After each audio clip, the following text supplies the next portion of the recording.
ก็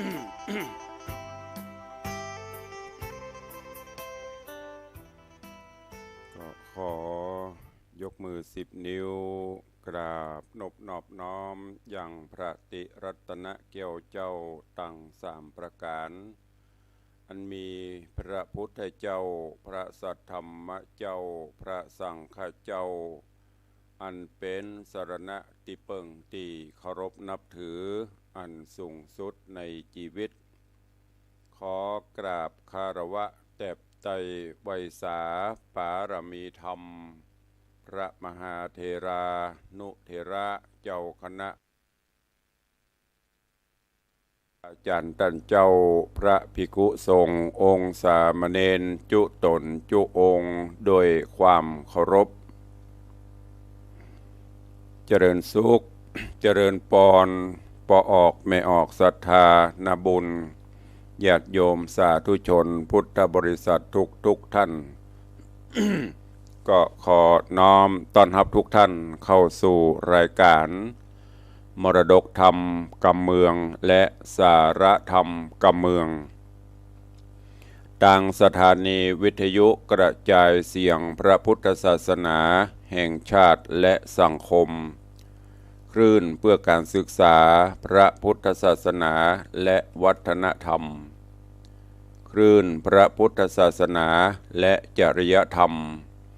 ตลอดจนคลื่นวิทยุสีขาวเพื่อเจ้าประชากระจายเสียงไปตามสถานีวิทยุในเครือข่ายซึ่งเป็นวิทยุในการเผยแผ่พระพุทธศาสนาดำเนินรายการโดยอาตมภาพพระครูวิสิทธิ์ศรีลาภรณ์รองเจ้าคณะอำเภอเมืองเชียงใหม่เจ้าอาวาสวัดวังสิงคำตำบลประแดดอำเภอเมืองจังหวัดเชียงใหม่หรือตุลุงในวังก็จะได้นำเอาธรรมะแบบปืนบ้านล้านนาตลอดจนสาระเรื่องราวข่าวสารมามาจ้ามาเทศนาฮือท่านทั้งหลายได้รับฟังกันพร้อมกันนี้ก็ขอยกมือ10 นิ้วกราบถวายการต้อนรับและเจริญพรต้อนรับครูบาอาจารย์ท่านเจ้าภิกขุสงฆ์สามเณรตลอดจนญาติโยมศรัทธาสาธุชนที่ได้ติดตามรับชมรับฟังทั้งภาพและเสียงการไลฟ์สดทาง Facebook ไลฟ์ของวัดวังสิงคำ Facebook ไลฟ์ของทีวีวัดฝ่ายหิน Facebook ไลฟ์ของ104ธรรมะคลายเครียด Facebook ไลฟ์ของแสงธรรมส่องใจ Facebook ไลฟ์ธรรมะภาคเหนือและหน้าจอ Facebook ไลฟ์ของญาติโยมที่ได้เข้ามาแล้วได้กดแชร์เสียงธรรมเสียงบุญนี้ไปยังกลุ่มของเพื่อนๆขอเจริญพรต้อนรับโยมประภักเนอะโยมปีสายจันทร์บุญยวงหรือประภักกับใบสาเจ้าสาธุเจริญพรโยมปีอัญชรีคำกิติสาธุเจ้าเจริญพรต้อนรับโยมแม่เลี้ยงทัดพิชาสุสิงคำศรีภริยาของปเลี้ยงธนวัฒน์สุสิงคำกำลังเข้ามาโอ้วันนี้ส่งดอกส่งรูปส่งปนมมือไหว้ตื่นเจ้าอัลละหอสาธุเนอะก็ขอน้อมต้อนรับทุกท่านเนอะและเบื้องต้นขอกราบประทานอภัยสุมาอภัยFC แฟนรายการทุกท่านตัวเองเข้ามาแล้วตอนนี้เจริญปอนบ่าวเคิน ปินันล่าปินันจรันปิยาจันบะเคินตอนนี้บ่าวสดกราบสาธุเจริญปอนโยมแม่วิน้องแฮกเกอร์กราบไว้สาเจ้าสาธุเนอะกำลังเข้ามาชมกันนึกว่าห่างหายตุลุงห่างหายไปนึกว่าFC หายกันไปหมดแล้วกะพี่นันอิโสมเตปีนว่าระวังอัน FC หายเนอะไม่หายนี่เปิ้นใจเดียวล่ะเจริญปอนโยมจันสายแปงหลวง โยมสมทรงสิทธิตาโยมบัวแก้วสมสวยกำลังเข้ามาพอรับชมรับฟังกันอยู่ ขอบคุณเจริญปอนเจริญปอนเนอะปอเลี้ยงใหม่ปอเลี้ยงกาแฟโยมพี่ไอ้ปฏิวัติยาสมุทรใครสนใจกาแฟสั่งได้เนี่ยเดี๋ยวตุลุงจะเป็นนั่นอย่างก็ปน้องเนี่ยตุลุงจะประสานให้เดี๋ยวเป็นนิดเป็นไปโฆษณาเดี๋ยวจะโดนหมอเจริญปอนเนอะก็ที่ช่วงนี้ตั้งแต่น้ำท่วมมาเนอะญาติโยมทั้งหลายโอ้มีตึงการตึงงานตึงศาสนกิจภารกิจหลายสิ่งหลายอย่างหลังจากน้ำท่วมเสร็จ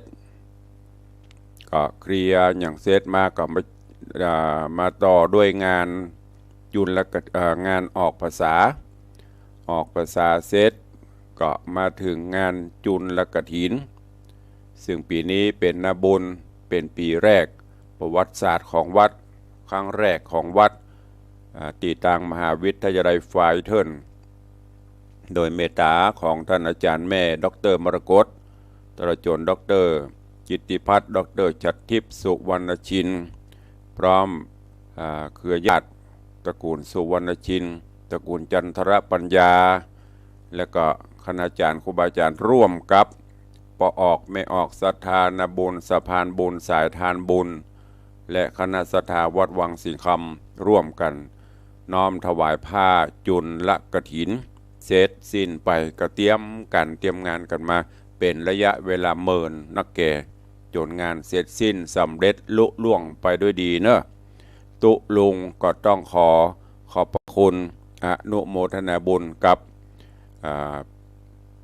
คณบดีขหบดีปกามหาเศรษฐีญาติโยมศรัทธานาบุญทุกคณะทุกสายบุญที่ร่วมในการประกอบพิธีทอดถวายผ้าจุลกฐิน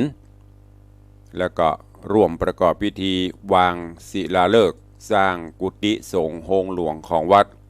เมื่อวันที่6ที่7ที่ผ่านมา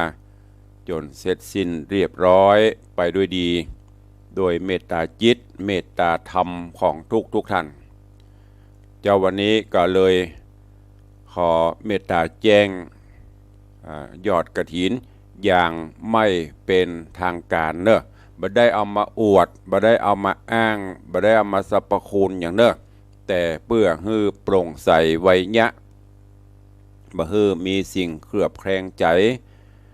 ตั้งศรัทธาญาติโยมวัดวังสิงคำยังบ่ได้ประกาศเตื้อแต่มาแจ้งให้พี่น้อง FC ญาติโยมผู้มีจิตศรัทธาร่วมโมทนาบุญก่อนยอดปัจจัยกฐินอันนี้เป็นส่วนของวัดเนอะตุลุงก็บ่ได้เอาไปเข้าปกเข้าห่อบ่ได้เจียดบ่ได้ย้ายไปที่อื่นเป็นกองทุนหลังจากหักค่าใช้จ่ายแล้วก็จะได้เอาเป็นกองทุนสมทบทุนในการสร้างกุฏิสงฆ์โฮงหลวงได้รับปัจจัยจากฐานะบดีปกาขหบดีตั้งแต่ท่านประธานไปเป็นต้นมาจนถึงญาติโยมศรัทธาก็ได้รับปัจจัยประมาณ2 ล้าน 1 แสนกว่าบาทเนอะ2 ล้าน 1 แสนกว่าบาทบวกลบไปสักน้อยหนึ่งก็เดี๋ยวถ้าเป็นทางการเช็คเรียบร้อยก็จะได้ประกาศอย่างเป็นทางการแห่งครั้งหนึ่งเฉพาะในส่วนของมหาวิทยาลัยไฟเทิร์นในเมตตาบารมีของท่านอาจารย์โยมแม่ดร.มรกตสุวรรณชินผู้รับใบอนุญาตพร้อมกับท่านดร.กิตติพัฒน์สุวรรณชินท่านที่การบดีตรจนท่านดร.ชัดทิพย์สุวรรณชินรองอธิการบดีและคณะได้รับปัจจัยทั้งหมด1,238,288 บาทอันนี้ในส่วนของมหาลัยไฟเทิร์น1,238,288 บาทยังประรวมของศรัทธาแต่รวมทั้งหมดก็ได้ประมาณ2 ล้าน 1 แสนกว่าบาทเนอะนำเรียนแจ้งสาธุชนอีป่ออีแม่ทุกท่าน ที่ได้มาร่วมบุญกฐินของวัดวังสิงคำตีตังมหาลัยเปิ่นเป็นเจ้าภาพเจ้าศรัทธาเก้าและขออนุโมทนาขอบคุณกับ สะพานบุญสายบุญเจ้าภาพที่เมตตามาเป็นประธานร่วมกันวางศิลาฤกษ์ถึง9 หลุม 9 ท่านด้วยกันก็ขอขอบคุณตัวเองที่สำคัญก็สถานบุญวัดวังสิงห์คำได้ช่วยกันในการจัดเตรียมสถานที่พ่อครัวแม่ครัวหลายๆท่านที่มีส่วนร่วมเนอะขอบคุณตัวเองเดี๋ยวตุลุงจะนำมาแจ้งอย่างเป็นทางการแถมกรรมโอ้วันนี้นึกว่าเปิ้นจะหายกันไปหลายเหมือนเดิมเนอะเจริญปอนคุโยมพิษสมัยตรีเทพธรรมรงค์กราบใบสาเจ้าธรรมพระครูโยมแม่ติดตามอยู่เนาะเจริญปอนเนอะแม่เนอรับฟังตลอดสาธุขอบพระคุณเจริญปอนอาจารย์ศรีพรณวงศาเนอะแม่ครูคนงามโอ้โมทนาบุญวันนั้นเปิ้นกับม่วนกับห่วมบุญด้วยกันตัวเองสะพานบุญสายบุญสืบทอดเจตนารมณ์บรรพบุรุษบรรพชนพ่อแม่ปิตามารดาแป่งต่างฮือได้กินได้ตานถึงแม้นจะเป็นข้าราชการมีตำแหน่งหน้าที่เปิ้นก็เสริมบารมีบุญตัวขอบคุณตัวเนอะกับอาจารย์ศรีพรณวงศาเจริญปอนขอบคุณกับ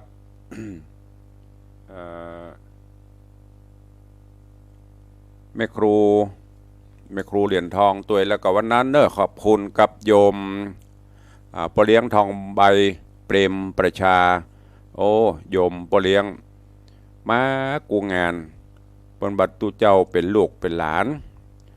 โยมปอเลี้ยงทองใบเนี่ยอายุ94ละจวกไม่เต้ามาอยู่แข็งแรงดีอยู่วันนั้นก็มาร่วมทำบุญอยู่10,000 บาทหอมสร้างกุฏิแล้วก็หอมกฐิน กฐิน5 ปันสร้างกุฏิ5 ปันก็เป็นสร้างกุฏิมดเนอะปอเลี้ยงเนอะเป็น10,000 บาทข้องขอสู่มาบ่ได้ต้อนรับขับสู่ดีเนอะว่าภัยที่มาเพราะตุรุงต้องบัญชาการทั้งหมดเพราะว่าเป็น CEO ตั้งแต่สู่มาตั้งแต่ห้องน้ำห้องท่ากินว่าจัดเตรียมโน่นนี่นั่นต้องแก้ปัญหาต่างๆเพื่อให้งานออกมาถามว่าบับบงบวางบังฮื้อเพื่อช่วยก็ช่วยกันไปแต่ตุลุงนี้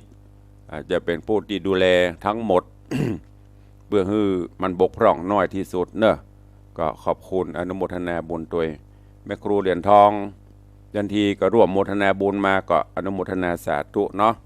โอ้เวลาก็ยังมาบุยว่าจะเอาเทศธรรมให้ฟังเวลา20 กว่านาทีละ ก็เอาเป็นวันนี้ก็ขอบปกินนกะอนุโมทนาขอบคุณเห็นด้วยเนาะแต่ก็บละสารธรรมข้อคิดให้กับญาติโยมต่างหลายเนอะในช่วงนี้เป็นช่วงของการทำบุญตอดกฐินอยู่เหลือเวลาแถมวันนี้วันที่13 14 15เป็นวันสุดท้ายนะ15ถึงเที่ยงคืนก็เป็นวันสุดท้ายสิ้นสุดการกำหนดการทำบุญกฐินตามวินัยบรมพุทธานุญาตที่องค์สมเด็จพระสัมมาสัมพุทธเจ้าเปิ้นได้บัญญัติไว้1 เดือนเพราะฉะนั้นเหลือเวลาแถมบักกี่ชั่วโมงเนาะก็จะสิ้นสุดแถมตอนนี้13 14 15 2 วัน 3 วันก็จะหมดเพราะนั้นญาติโยมที่จะทำบุญสุนทานร่วมโมทนาบุญกฐินก็มีเวลามีโอกาสอยู่เนอะเหลือเวลาแถม2 วัน 3 วันมานี้ ในช่วงของกฐินบุญกฐินเป็นบุญใหญ่ถามว่าบางพ่องกฐินนี่อย่างถึงต้องไปเอายอดเอาอย่างมาอวดมันอย่างกันบ่ใจบ่ได้อวดแต่ถ้าบ่แจ้งบ่บอกเปิ้นก็ว่าโอ้ใดตะใดก็บ่ฮู้เผลอๆยักย้ายไทยเทไปบัญชีนั่นนี่โน่นเนี่ยเพราะว่าคนมันนักบ่เดียวสื่อก็หลายก็เอามาบอกเพื่อให้แจ้งต่อไฟใส่ต่อน้ำทุกบาททุกสตางค์เพื่อมันรั่วมันไหลเอาไปดำเนินการผ้าก็สำคัญอย่างปีนี้เป็นครั้งแรกอย่างที่ย้อนกล่าวมาเป็นจุลกฐินตุลุงก็ทะลง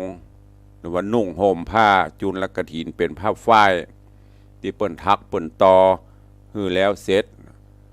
ผ้าเป็นของตุเจ้าเงินทองนั้นเล่าเป็นของวัดวาอารามบ่ได้เอาไปใส่นั่นใส่นี่เนอะก็ต้องนำมาเรียนมาแจ้งฮือญาติโยมทั้งหลายตัว เพราะประเดี๋ยวนี้รู้สึกว่าจะพูดเฮาจะไปหลงประเด็นสื่อสารต่างๆเปิ้นก็ว่าของเปิ้นไปเนาะเฮาก็เฮือใจวิจารณญาณคือมีสติมีสัมปชัญญะบางสิ่งบางอย่างคนเฮาปัญญามันบ่เท่ากันหมดอย่างที่ตุลุงเคยบอกไปมันก็จะเป็นเช่นเนี้ย ตามโลกที่มันมีอยู่แล้วมีถึงคนลวกมีถึงคนเหงามีถึงปัญญาชนมีถึงนักปราชญ์ราชบัณฑิตเฮาจะฮื้อมันเหมือนกันเป๊ะหมดมันก็บ่ได้อย่างตุลุงบอกไปคราวก่อนครูบาอาจารย์เปิ้นก็เคยแนะนำเหงาหมดประเทศชาติโลกก็บ่เจริญลวกหมดก็มีคนงานเพราะฉะนั้นมันก็จะเป็นจะเยะลวกพ่องเหงาพ่องปัญญาชนพ่องปัญญาหมุนพ่องเพราะฉะนั้นพระพุทธองค์ก่อนที่จะแสดงพระธรรมเทศนาตีพรหมมาอาราธนานะพุทธองค์บอกโอ้ธรรมะของพระองค์เป็นสิ่งที่ลึกซึ้งภัยบ่สามารถที่จะหูได้พรหมก็เลยบอกแล้วก็เปรียบเทียบว่าโอ้ปัญญาคนพระพุทธองค์ก็เลยยกขึ้นมาภูมิปัญญาของคนน่ะเหมือนดุบัวสี่เหล่าซึ่งครูบาอาจารย์เปิ้นก็เอามามาจ๋ามาสาธยายตุลุงก็เอามาซ้ำมาบอกฮื้อนะปัญญาของคนหรือว่าคน เนี่ยปัญญาภูมิปัญญาของคนบัวสี่เหล่าเฮาก็ได้หูได้หันกันมาละเพราะฉะนั้นจะฮื้อมันเหมือนอันนั่นก็บ่ถูกอันนี้ก็บ่ใจอันนี้ก็บ่ดีนะอันนั้นคือเฉพาะตัวไผทำดีก็คนนั้นได้ดีไปไผทำชั่วคนนั้นก็รับชั่วไปอย่างที่ปนอู้ถึงเรื่องบุญเรื่องบาปเรื่องกรรมมันมีจริงเฮาสร้างกุศลคุณงามความดีสิ่งไหนก็ตามที่เฮาทำไปแล้วมีคุณูปการกับประเทศชาติบ้านเมืองเป็นประโยชนะกับฝูงชนกลุ่มใหญ่ก็ทำไปอันไหนที่ทำลงไปแล้วเดือดร้อนตัวเก่าเดือดร้อนครอบครัวสร้างความเสียหายก็ละทิ้งไปเนี่ยคือง่ายๆไม่ใช่ว่าทำอะไรอย่างกบดีแม้แต่ยังที่เปิ้นว่ากันนะไหว้นี่ยังพระเจ้าประทับไหว้พระอิฐไหว้ดินกี่ไหว้อิฐไหว้ปูนอย่างโมเนี้ยเที่ยงกำลังเป็นกระแสกันนี่นะ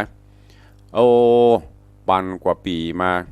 บรรพบุรุษบรรพชนเอาไว้ต้องบอที่เจตนาไหว้เพราะอะไรยังแม้แต่ใส่เข้าใส่น้ำพระเจ้าป่อแม่เฮาเมื่อก่อนฮีดจารีตประเพณีเฮามีมาปฏิบัติกันมาเมื่อก่อนนิดนึงเข้าเสร็จยังอยู่ในกัวเข้าอยู่ฝังบิเข้าไปยงหิ่งพระเจ้าใส่เข้าพระเจ้าเพราะอะไรอย่างเปิ้นบ่ได้ว่าพระเจ้าพระพุทธรูปจะมานั่งฉันปับมับเม็บเปิ้นนึกถึงจิตสื่อไปถึงปุ้นนะแต่คนปัจจุบันนี่ไม่มีประโยชน์อันนั้นอันนี้อีนะเราก็ต้องดูที่เจตนาก่อน แม้แต่สร้างบาปสร้างกรรมการผิดศีลผิดธรรมอย่างตุลุงเคยเล่าครูบาอาจารย์เจ้าเพิ่นเคยชี้แนะไว้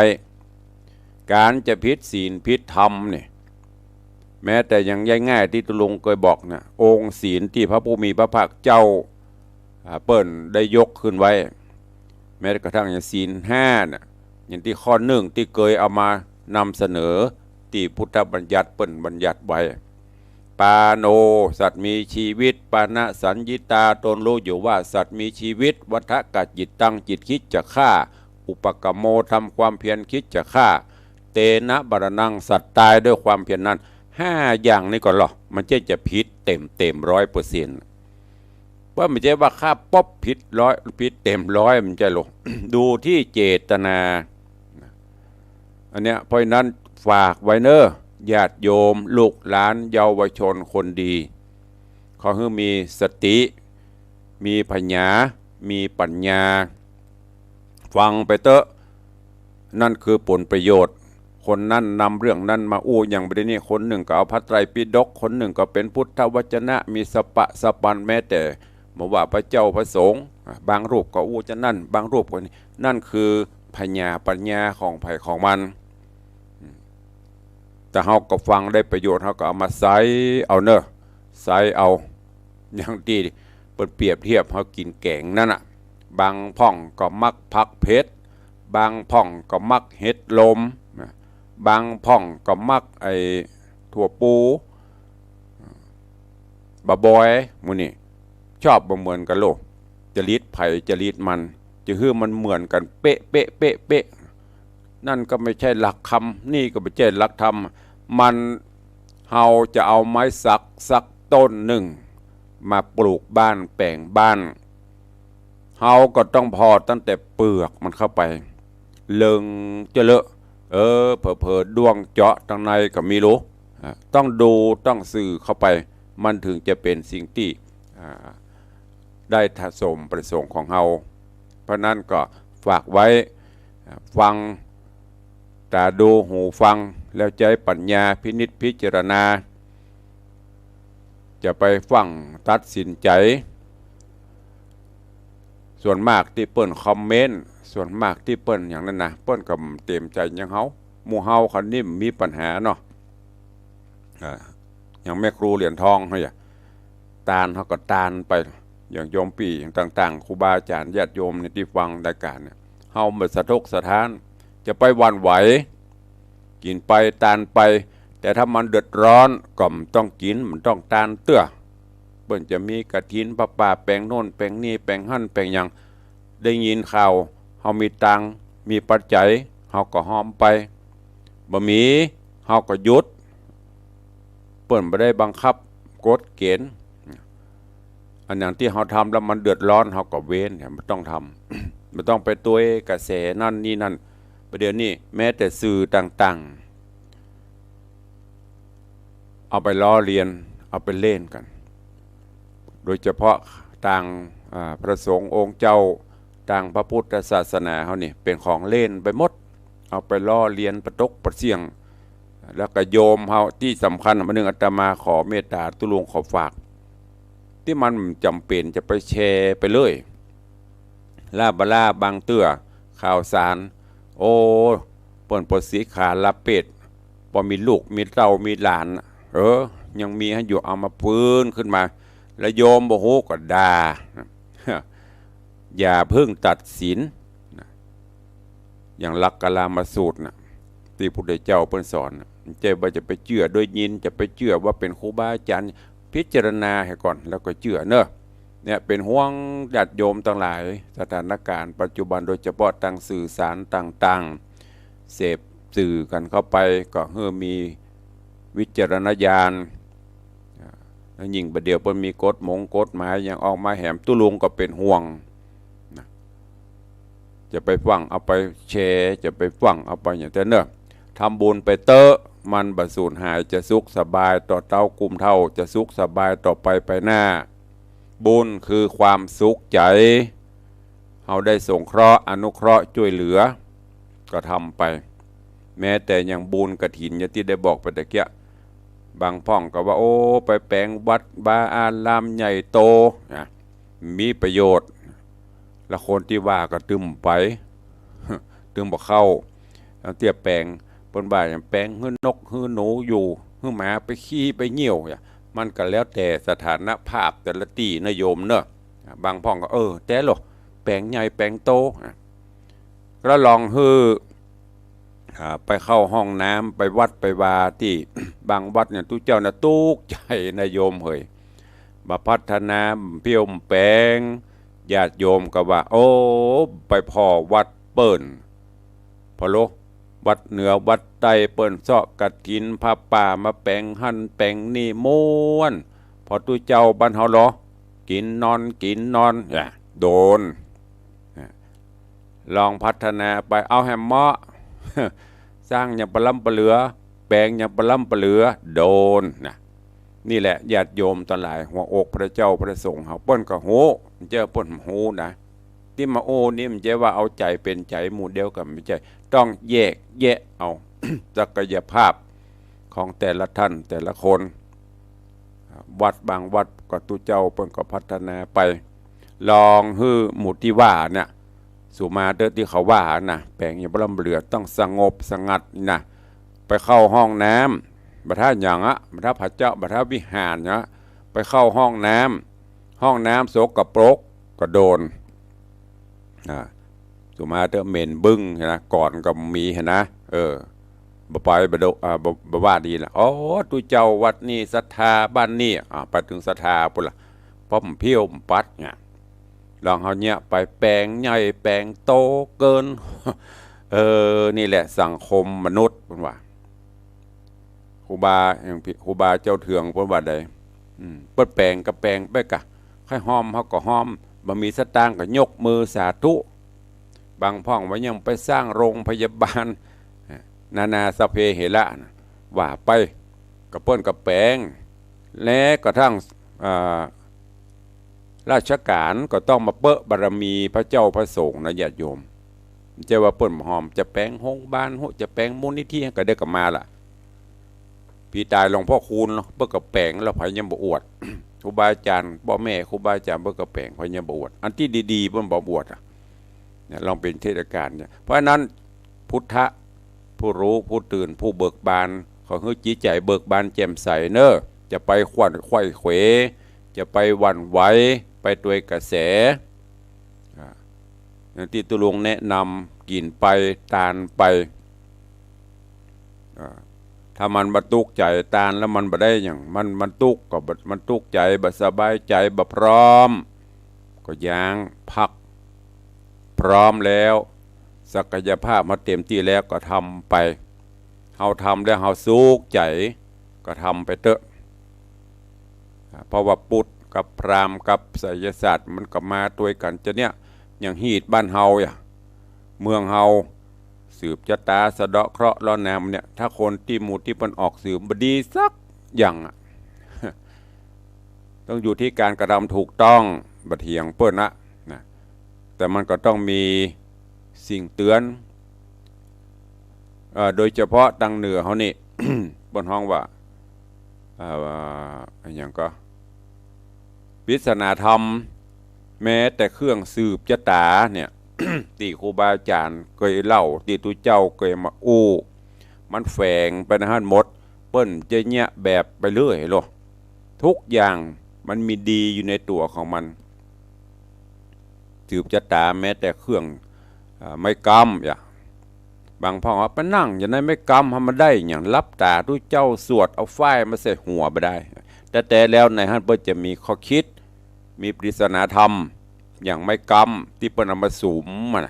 3 เล่มพ่อง4 เล่มพ่องถ้าเป็นสืบชะตาบ้านก็จะมีอยู่3 เล่ม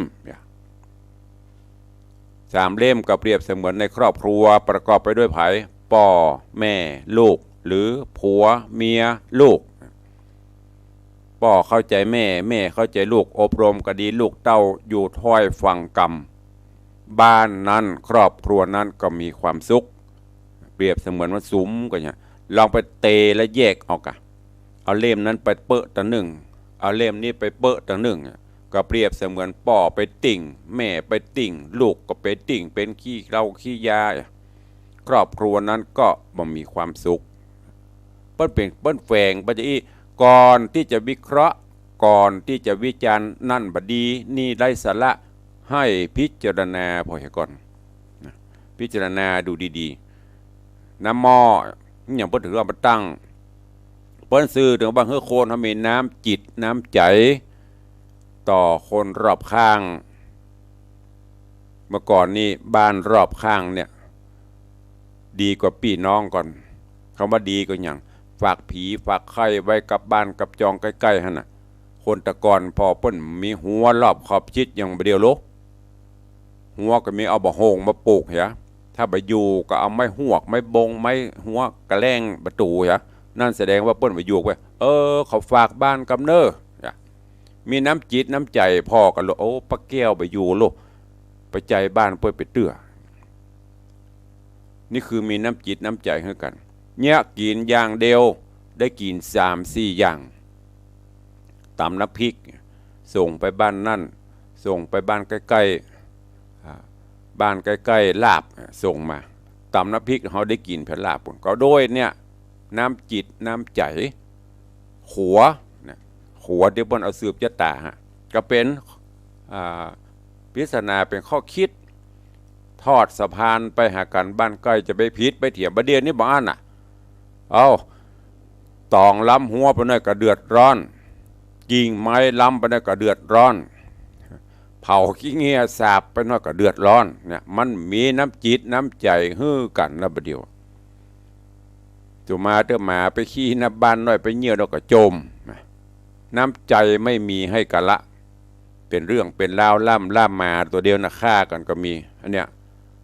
เพราะอย่างเพราะมีน้ำจิตน้ำใจหากันอันเนี้ยคนตะกอนเปิ้นจะแฝงไปในสิ่งเหล่านี้ทุกอย่างแม้แต่แปลงสตวงแต่ไม่ใช่เป็นสิ่งไร้สาระนะอย่างขึ้นเต้าตังสีเมืองเหนือเฮาฮีดบ้านเฮาก็เหมือนกันเปิ้นก็ซื้อไปถึงปุ่นดาวตังสีมี6 สตวงเนี่ยถ้าเปรียบเป็นธรรมะกับเป็นทิศเบื้องล่างเบื้องบนเบื้องซ้ายเบื้องขวาเบื้องลุ่มเบื้องต่ำเปรียบเสมือนอย่างเปรียบเสมือนเป็นพ่อเป็นแม่เป็นครูบาอาจารย์หมู่เนี่ยมันมีหลักของเปิ้นแต่เปิ้นเอามาแฝงเป็นเครื่องเหล่านี้ด้วยภูมิปัญญาครูบาอาจารย์ป้าอุ้ยแม่ม่อนเฮาเจนบกูละเจ้ว่าเป็นเนี่ยเป็นของเล่นแต่คนประเดี๋ยวโอ้โหมันจะต้องตันใจกด ATM ซุกเข้าไปกล็อกออกมาเป็นสตางค์มันไม่ใช่ต้องพินิจพิเคราะห์ก่อนที่จะวิจารณ์ศึกษาให้มันเต็มตี้ให้ก่อนเต็มปุ่มให้ก่อนว่านี่อย่างเปิดถึงเนี้ยนี่อย่างเปิดถึงทำนี่อย่างเปิดถึงไปจะอีมันเหมือนอย่างถ้าจะให้เป็นแก่นพระพุทธศาสนาจริงๆมันก็ต้องเริ่มไปจากเนี้ยเบื้องต้นก็อรหังสัมมาก็ก้อยศึกษาไปลงไปเฮ้อเป็นจบบาลีตบขี้ปุ่มมาเป็นบาลีโลมันก็เปลี่ยนไปบ่ได้อย่างมีครูบาอาจารย์รูปหนึ่งเปิ้นโอ้น่าฟัง แม้แต่พระสงฆ์องค์ข้าเจ้าเขาเข้ามาบวชกันเหมือนกันใจว่าจะเป็นนักเทศปาฐกถาออกมาโลได้เหมือนกันหมดภูมิปัญญาคนเขามันเจ้ากันโลแล้วก็พระเจ้าประสงค์เนี่ย80-90%มาจากท้องถิ่นที่ลูกตาสีตาสายายมียายมาง่ายๆคือลูกคนตุก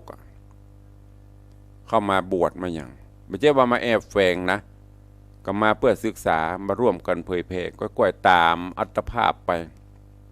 ไม่ใช่ว่าเปิ้นบ่ห้ามบ่เฮียนบางพ่องเป็นพระต้องนั่นเป็นพระต้องนี่โยมก็เลยอาตมาก็เลยฝากไว้เนอะคิดพิจารณาเอาวันนี้เอาสัพเพเหระมามาจ่าให้ฟังเนอะก็ไซเอาอย่างที่รวมบอกนะอันไหนที่ดีมันแม่นแต่กันอีกาก็ลองเอาไปคิดพิจารณาเอาบ่ได้ว่ายังเฮือไผเนอะก็เอามาเปรียบเทียบว่าสิ่งต่างๆที่เป็นต่างสื่อก็ดีหรือฟังอย่างต่างๆก็คือคิดพิจารณาเอาอันไหนที่มันดีมีสาระก็เอาไปใช้ลองพออยู่ร่วมกันมนุษย์ร่วมโลกเฮาต้องมีน้ำจิตน้ำใจฮือกันอาสาเปิ่งอาศัยอย่างที่เปิ้นอูดแต่พองเลยเปิ้นเป็นเนี่ยอาสาเปิ่งอาศัยจะใครเปิ่งประจอมหยุดตัวกันไปเช่นนี้ถ้ามันบาดเดือบากว่าแหงบ่ได้บ่ต้องไปอันนั้นก็บ่ดีอันนี้ก็บ่ดีเฮาปฏิบัติของเฮาเถอะมันดีบ่ต้องไปบีทาโจมตีกันเฮาก็จะมีความสุขโดยอาศัยหลักธรรมคำสอนก้อยๆไปเป็นสเต็ปไปจะไปจุโลกคนก็โดดปุ่มจะให้เป็นอรหันตาจะไปนิพพานบนมันก็ต้องเหมือนเขาจะไปหันไปนี่รถเขาก็ต้องเช็คเครื่องก่อนหรอเติมน้ำมันก่อนตรวจน้ำมันเครื่องตรวจเครื่องยนต์ก่อนเหมือนคนเฮานี่มันก็ต้องดูศักยภาพของเฮาบางพ่องก็ความจำเป็นเลิศฟังปุ๊บจำปั๊บบางพ่องก็ต้องฟังหลายๆเตื้อ กว่าจะจำเนี่ยคือโลกมนุษย์เฮาเป็นจะนี่ก็ฝากเป็นข้อคิดกับทุกท่านเด้อตุลุงได้อูได้จ่าวันนี้ฝากเป็นข้อคิดกับทุกท่านโดยภูมิปัญญาเล็กๆน้อยๆของตุลุงเด้อตุลุงบ่ได้จบปริญญา8ปริญญา9ประโยค8ประโยค9เหมือนเปิ้นจบนักธรรมเอกนั่นก็มาบริหารจัดการตามอัตภาพตามที่ครูบาอาจารย์เปิ้นได้ถ่ายทอดเฮาก็สืบทอดเจตนาครูบาอาจารย์ไปฝากกับทุกท่านในวันนี้ตัวก็เข้าสู่โหมดท้ายรายการเนาะเดี๋ยวเราจะได้อู้ได้จ่าได้ตักตายพี่น้องญาติโยมศรัทธาเมินลำได้อู้ได้จ่ากันก็มีข่าวฝากประชาสัมพันธ์เด้อในช่วงของเดือนยี่เปงวันที่15ที่วัดสันไซมูลวัดสันไซมูลของหลวงพ่อท่านพระครูพิพัฒน์ศิลสังวรรองเจ้าคณะอำเภอสันทรายเปิ้นก็จะมีงานตั้งธรรมหลวงมหาจารย์เวสสันตละ2 วันด้วยกันดูเหมือนจะเป็น14 15วันที่14นั่นก็จะเป็นเตศอานิสงส์กฐินอานิสงส์เวสสันดรคาถาปั้นอย่างไปก่อนแล้ววันที่15วันเดือนเปงก็จะเริ่มเตศตั้งแต่ตัสปรหิมปานตันนขันไปตุลุงได้รับนิมนต์เตศกันอย่างก็ลืมนะไม่ได้ดูตารางเวลา9 โมงวันนับประเวทกะหรืออย่างนี้ลืมไปละแต่ที่แน่ๆ9 โมงปลายเนี่ยปะกันที่วัดสันไซมูลในเมตตาบารมีของหลวงพ่อท่านพระครูพิพัฒน์ศิลสังวรภัยจะไปห่วมฟังไปห่วมปูจากันเทศกันทำไปได้เนอะวัดสันไซมูลอำเภอสันทรายหลังจากที่เทศจบก็จะไปเมตตาที่วัดสันไซหลวงวัดสันไซหลวงนั่นพระครูสังฆบริหารธรรมนูญหรือตุปี้เอชายเล็กเมื่อก่อนก็นิมนต์บอกหลวงพ่อเทศบนแล้วนิมนต์มาฉันเพลที่นี่เนอะบสวดก็ได้เปิ้นก็มีงานประจำปีของเปิ้นที่วัดสันไซหลวงไปฉันเพลภาคค่ำยามแรงเวลา6 โมงแมลง5 โมงปลาย6 โมงนี่ก็มีเทศกันชักคติที่วัดโลกโมลีเนอะวัดโลกโมลีก็ตั้งธรรมหลวงก็ไปห่วมกินห่วมทานได้หลายวัดหลายวาเนอะที่เพิ่นมีการตั้งธรรมฟังธรรมมหาจารย์กันบนวัดพระธาตุเจ้าดอยสุเทพก็เริ่มมาถึงวันทุกคืนเพื่อจะมีการเทศคืนละกันมหาจารย์เวสสันดรจะดกไปสิ้นสุดเอาวันที่15เช่นเดียวกันก็น้อมเอิญเชิญชวนญาติโยมศรัทธานาบุญเนอะไปห่วมฟังเทศฟังธรรมโดยพร้อมเพรียงกันพี่น้องศรัทธาวัดอย่างก็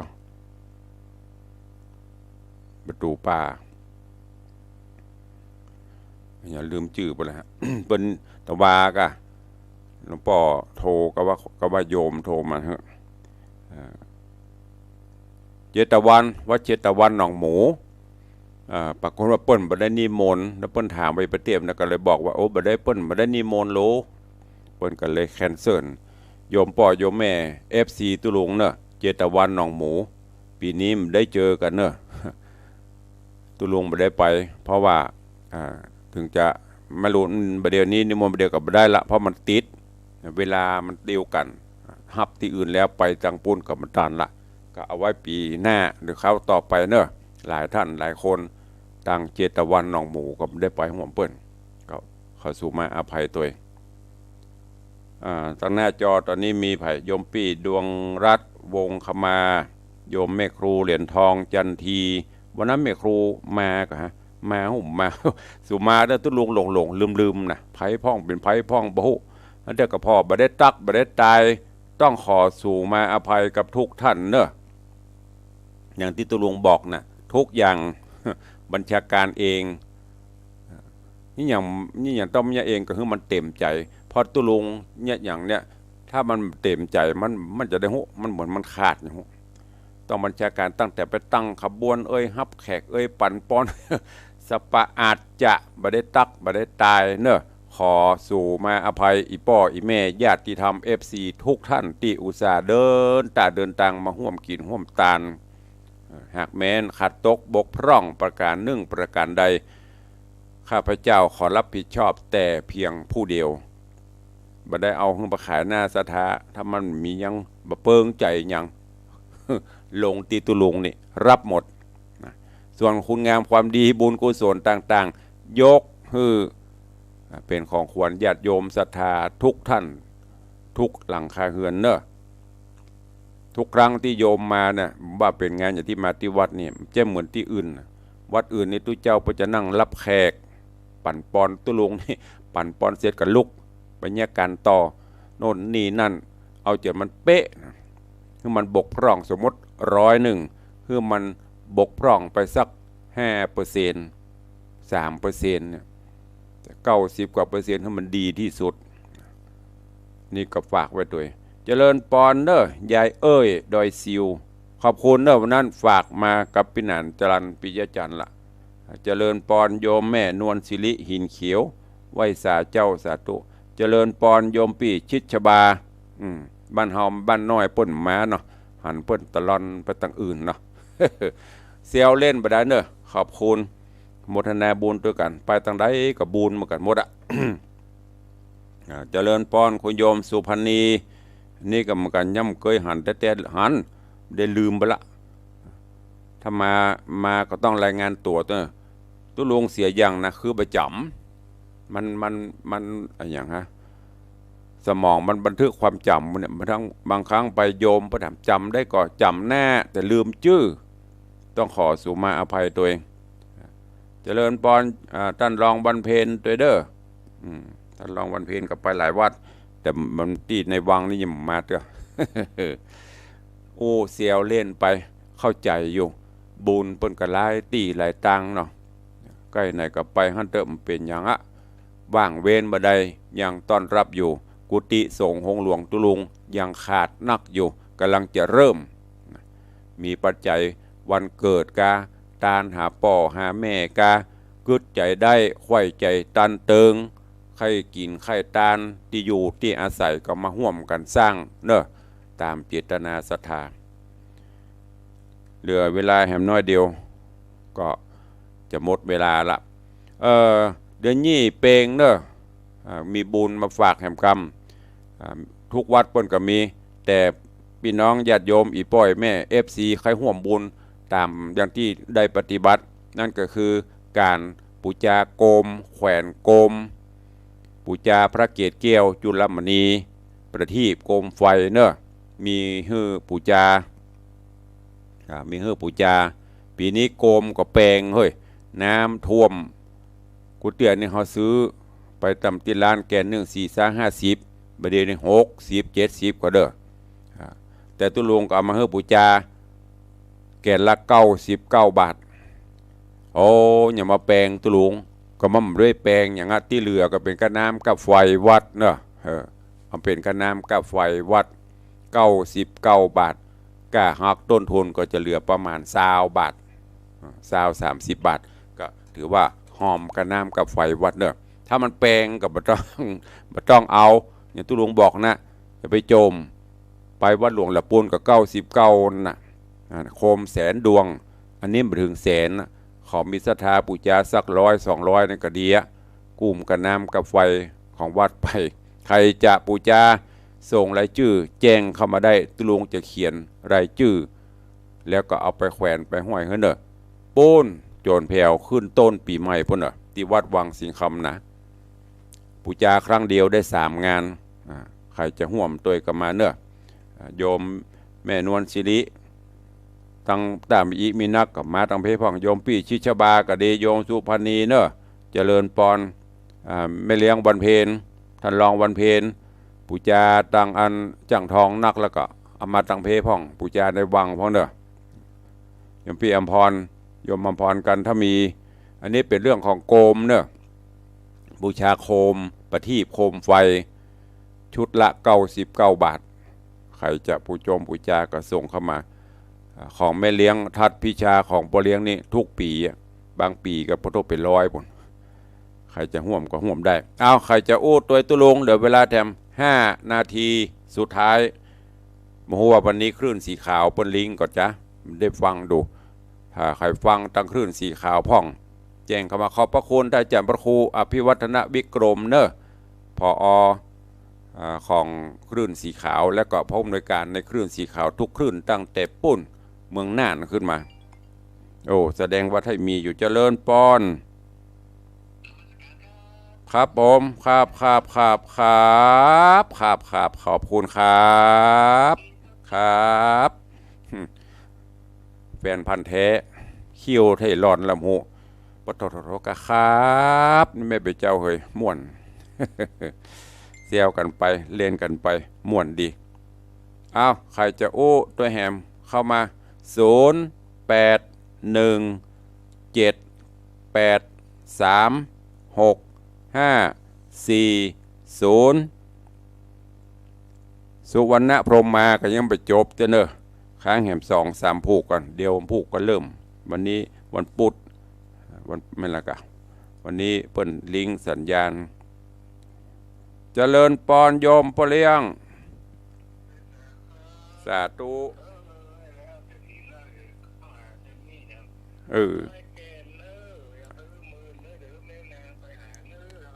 สาธุบุญกรรมบุญจูแสงสว่างลุ่งโลดสาธุบุญรักษาเนอขอบคุณโยมพ่อเลี้ยงธนวัฒน์โยมแม่เลี้ยงทัดพิชาอุบาสกอุบาสิกาธรรมนุบำรุงวัดบำรุงอยู่เป็นบนห้องเนี่ยเป็นอ้ายเป็นป่อเป็นแม่เนี่ยกับวัดกับวากับตูเจ้าปวารณาเป็นเจ้าภาพโคมปูจาถวายพระเกศแก้วจุลมณีปูจากูลป่อกูลแม่กูลครูบาอุปชาอาจารย์ผีหอผีเฮือนเจ้าตีเจ้าแดนบูรพกษัตริยาธิราชเจ้าน้อมถวายเป็นพุทธธรรมสังฆปูจาจำนวน100 แก่นถวาย 10,000 บาทสาธุอนุโมทนาเนอเจริญปอน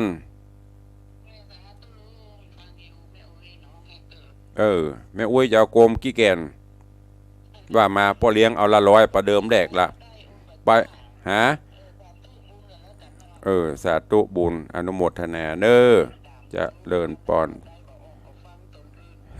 สาธุเนอแม่เนอแม่อุ้ยน้องแฮกเกอร์สาธุอนุโมทนาการปูจาโกมเป็นฮีตประเพณีโบราณบนว่าตอนรับพระเวสสันดรแล้วก็แห่งอันหนึ่งก็คือเพื่อภูมิปัญญาแสงสว่างรุ่งโรจน์โชติช่วงชัชวาลเนี่ยอย่างก็จะได้สำเร็จถ้าคนบทเท่าคนแก่ป้าอุ้ยมาว่าเป็นไว้2 ต่างไปเมืองพระนิพพานเมืองสวรรค์ชั้นฟ้าแต่ข้อประเดี๋ยวนี้เจอมันเนอะจะเจอตรามาแต่อย่างที่ตุลุงบอกไปแต่ต้นทำไปฮีตประเพณีเฮาโยมพ่อเลี้ยงธนวัฒน์โยมแม่เลี้ยงทัดพิชาช่วงนี้พ่อเลี้ยงก็สุขภาพ99%ละแข็งแรงปลอดภัยกินยาสักอย่างละถามอันพี่อาทนายติดตามข่าวสารไปเนี่ยเยี่ยมหมอกับไป เนี่ยมันจะหายมันก็เป็นของมันไปมันจะหายก็หายไปเยอะมีปัญหาข้อสำคัญคือจิตใจเป็นศีลเป็นธรรมเนี่ยน้อมนำบุญพ่อเลี้ยงบละวัดวาอารามงานตู้เจ้ากับบละประวารณาร่วมกันเอากันเป็นพี่เป็นน้องเป็นป่อเป็นแม่ช่วยเหลือสงเคราะห์กันไปวันนี้เจ้านี้ได้ร่วมประวารณาเป็นเจ้าภาพปูจาโคมจำนวน100 แก่นสาธุอนุโมทนาบุญเนอะเจริญปอน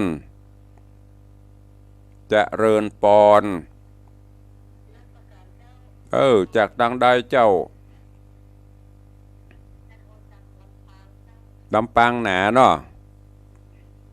สาธุเนอบุญรักษาจากลำปางหนาอนุโมทนาสาธุในช่วงนี้แห่งท่านสิ่งเหนือยมเมจันดีวิสุทธินันท์ก็กำลังอยู่ในระหว่างบนห้องกายภาพพักฟื้น โยมแม่ป่วยตุลุงก็ไปเยี่ยม2-3-4 เตื้อตอนนี้ก็ไปอยู่พน้องกับที่บำบัดสถานที่บำบัดก็ที่ฐานจิตดีขึ้นมาละตั้งใต้สายใต้ก็หายเลยสายใต้โยมแม่ปราณี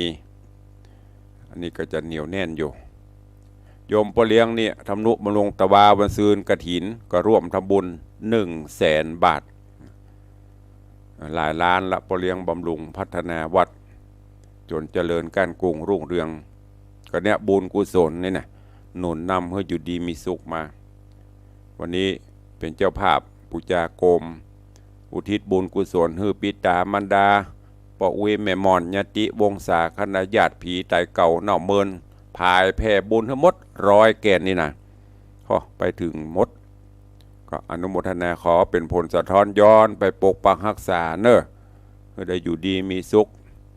ที่เจ็บใครได้ป่วยก็ขอให้บรรลัยหายไปโรคภัยอันใดจะได้มากำมากายมาราวีให้ได้อยู่กำจูพระพุทธศาสนาไป199 ขวบเข้าวสามเนอะ3 นาทีสุดท้ายใครจะอู้ตัวตุลุง